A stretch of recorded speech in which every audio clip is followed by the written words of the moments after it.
Marçal, a gente pode ter 1 milhão de críticas a ele, mas ele é um excelente, digamos, sequestrador da atenção alheia, né? A gente está tratando de economia da atenção, né? Quanto tempo você tem para olhar, né, o que os candidatos estão dizendo, para se ater em determinado candidato? Se o candidato vai votar no horário normal, levando mulher, filhos, marido, papagaio, gato, cachorro, é o de sempre, né? De vez em quando vem um com uma camisa da seleção ou o outro que causa um frisson, mas é o que é o esperado. O que ele faz com isso? Ele bota 5 minutos antes, ele causa um frisson. Houve mais frissons, inclusive, né? Parece que ele pediu, né? Solicitou à Justiça Eleitoral uma sala para orar, né? O que tudo indica. Tem muita, na verdade, coisa que ele faz para chamar a atenção do público, cravar a atenção do público. Alguns minutos antes, aí avisa os seguidores dele que ele vai estar lá, ele gera essas fotos, gera essas imagens depois vão ser usadas para manter o nome dele sob atenção nos holofotes, né? E com isso ele está na cabeça das pessoas. Com Jair Bolsonaro funcionou muito assim. A única diferença é que a comunicação do Pablo Marçal é muito melhor do que a comunicação de Jair Bolsonaro. É um bolsonarismo 2.0, pode ser assim dizer. Agora, Fabiola, só para terminar e te passar de novo a bola, o que a gente tem, né, agora, por conta exatamente, a gente vai falar bastante disso ainda hoje, por conta daquele laudo falso, né, que o Marçal veiculou no seu Instagram, levando a suspensão das redes sociais, levando o início de investigação contra ele e tudo isso mais, o que aconteceu é que, por conta disso, né, uma série de analistas, uma série de juristas, professores de direito, estão colocando que o Marçal pode sim ser cassado, mesmo se eleito, né? Porque ele divulgou um laudo falso para tentar tirar Guilherme Boulos do segundo turno das eleições e não foi pouca coisa, foi um laudo claramente falso, a polícia já colocou isso e teve mais de 10 milhões de visualizações. Então, isso aí pode tramitar, pode levar, já tem uma ação que vai ser impetrada pela candidatura do Boulos na segunda nesse sentido, e que pode levar à cassação dele, ou seja, temos uma eleição do asterisco. Sabe aquele campeonato brasileiro, que aí você sabe aquele ponto que está em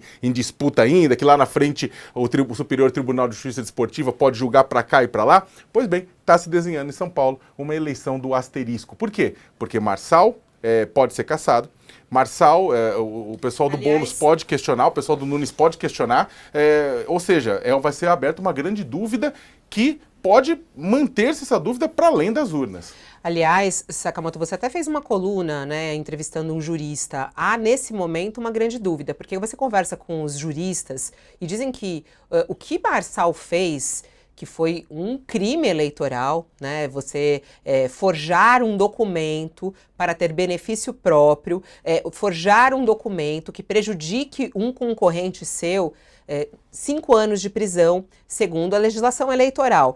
Alguns acreditam que não há dúvida dessa possibilidade da cassação do Marçal. No entanto, essa cassação não acontece agora e muito dificilmente também entre o primeiro e o segundo turno. O que os juristas dizem é que isso pode vir a acontecer depois que terminar todo o processo e, além disso, caso Marçal seja eleito, ele pode até assumir se o processo ainda não estiver em definitivo, mas que a cassação dele é dada mais ou menos como certo. E aí, possivelmente, São Paulo, se ele for eleito, São Paulo terá novas eleições. É isso também que você tem ouvido? É isso mesmo. Por exemplo, o Fernando Neisser, professor de Direito da FGV São Paulo, né, da Academia Brasileira de Direito Eleitoral, entre outros, né, com quem eu conversei, colocaram isso, que se for pegar a jurisprudência e a lei, tem até o caso do delegado Francisquini, que foi cassado exatamente por propagação de notícias falsas para tentar intervir com o resultado da eleição. Se for considerar, o próprio TSE for considerar a sua própria jurisprudência, vai confirmar uma cassação de Pablo Marçal. Mas é claro, precisa de uma ação ser imposta, depois a primeira instância, depois o Tribunal Regional Eleitoral e aí o TSE. Tem um ponto importante nisso. Está começando a sair os dados? Não, pode concluir, pode concluir. Não, que é o seguinte, tem um ponto importante nisso, Fabiola, é que muita gente vai perguntar, tá, mas o que é que acontece? Se Marçal for cassado, quem ficou de fora volta para o primeiro turno, para o segundo turno? Não. O que acontece na prática, né, grosso modo, não tem uma possibilidade concreta de ter um evento de cassação antes do segundo turno, né? Porque é uma coisa que demora. A justiça eleitoral é rápida, mas não é tão rápida assim. Então, o que acontece? Isso aqui pode ter vários casos. Pode ele assumir e depois ser cassado. Pode ele ser cassado e aí um presidente da Câmara dos Vereadores assumir o posto no início de 2025 e governar de forma temporária e aí chamar novas eleições. né? Mas o fato é que o mais provável não é enfiar alguém que ficou fora do segundo turno. O mais provável é, caso ele seja cassado, ter novas eleições.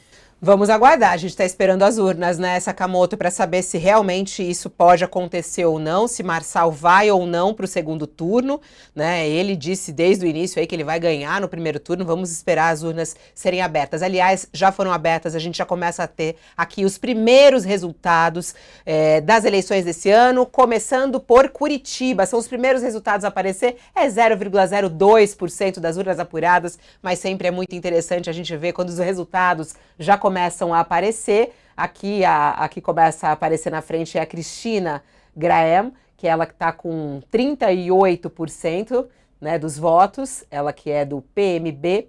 Em segundo lugar, Eduardo Pimentel, do PSD, com 30,56%. Luciano Duce, em terceiro, 19,9% dos votos. É importante dizer que aqui a gente mostra os votos válidos, né?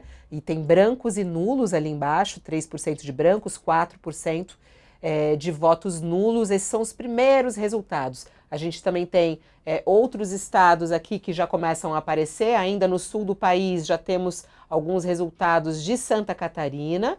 A gente tem aqui de Florianópolis, 1% das urnas apuradas, 1,22%. Topázio, do PSD, com 55% dos votos. Marquito, do PSOL, em segundo, com 27,86% dos votos.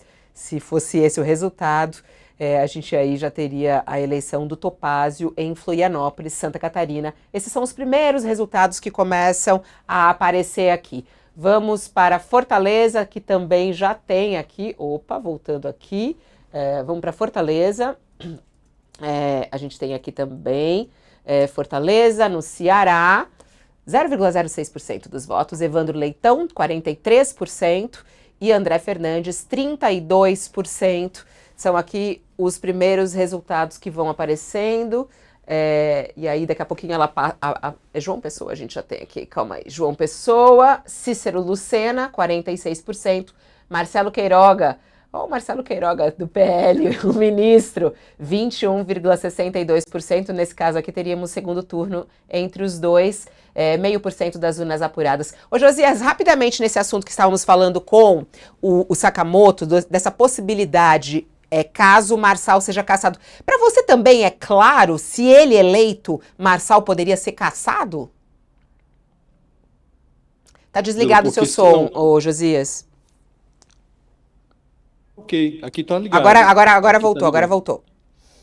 Não há nenhuma dúvida de que o Marçal será cassado, porque a alternativa a isso seria a desmoralização do judiciário, né, do judiciário eleitoral, né? O que ele fez durante essa eleição o credencia a essa cassação, não tenho nenhuma dúvida disso. Agora, é preciso ser um pouco mais otimista do que isso, né, Fabíola? Nós estamos agora vendo aí a abertura das urnas e é preciso ver se o Pablo Marçal vai ou não ao segundo turno, né? Porque se for, aí a gente tem que começar a questionar a sensatez do eleitorado mesmo, né? Porque tendo observado o comportamento de um personagem que não qualificou o processo, né? Ao contrário, ele desqualificou bastante o processo eleitoral de São Paulo, né? E o eleitor credenciar este personagem para o segundo turno seria um atestado que colocaria em dúvida a sanidade do próprio eleitorado. Então, as atitudes que o Pablo Marçal adotou, sobretudo de sexta-feira para cá, divulgando um laudo, uma internação falsa do Boulos, e um laudo tosco, né, que foi desmontado em poucas horas, essa atitude encerrou a participação do Pablo Marçal no primeiro turno com chave de lata, né? Então ficou realmente demonstrado que ele não está nesse processo para qualificar a democracia, para respeitar o processo eleitoral, ao contrário, ele é um personagem disruptivo e uma disrupção que flerta com a criminalidade, né? Então, essa atitude do Marçal como que intimou a justiça, o poder judiciário, a mostrar a sua utilidade. Esse é um ponto. Mas também o eleitor de São Paulo está intimado a dar uma resposta a isso, né?